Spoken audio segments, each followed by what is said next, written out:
Here's the last 24 hours on Palestine, brought to you by Dropsite News. Israel's defense minister issued a final warning for Palestinians in Gaza City to flee.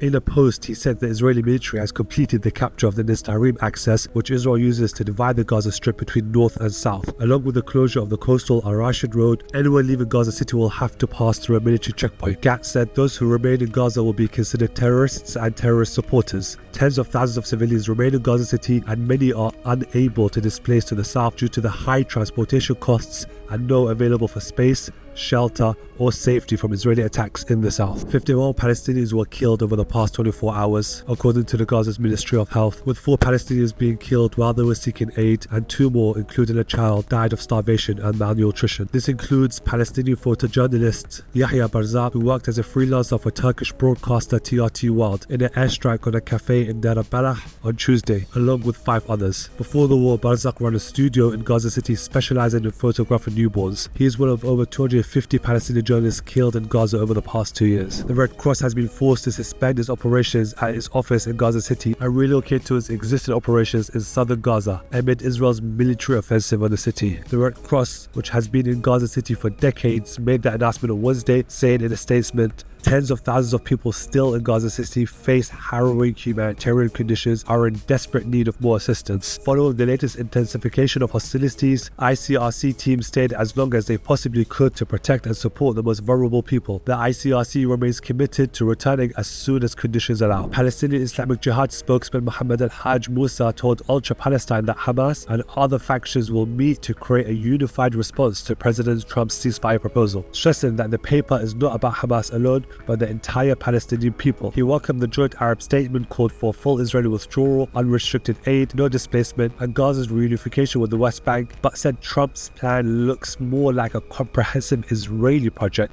than a ceasefire initiative. Musa rejected reliance on the US guarantees, urging binding Arab and international oversight, and called on Palestinian Authority leaders to join in a united stance to halt the war and genocide. Israel's foreign minister said that any amendment to Trump's ceasefire plan would be treated as a rejection, according to Israeli media. A separate government official told Channel 15 that the proposal unveiled in Washington is not up for negotiations, but only for acceptance or rejection. Israel's cabinet unanimously approved a $40 million increase to the foreign ministry's propaganda budget. The funds include $24 million for global influence campaign and $16 million to finance international delegations through 2025. According to the Times of Israel, the allocation was more than 20 times the ministry's usual public diplomacy budget, with a priority on shaping opinions abroad, particularly on US college campuses.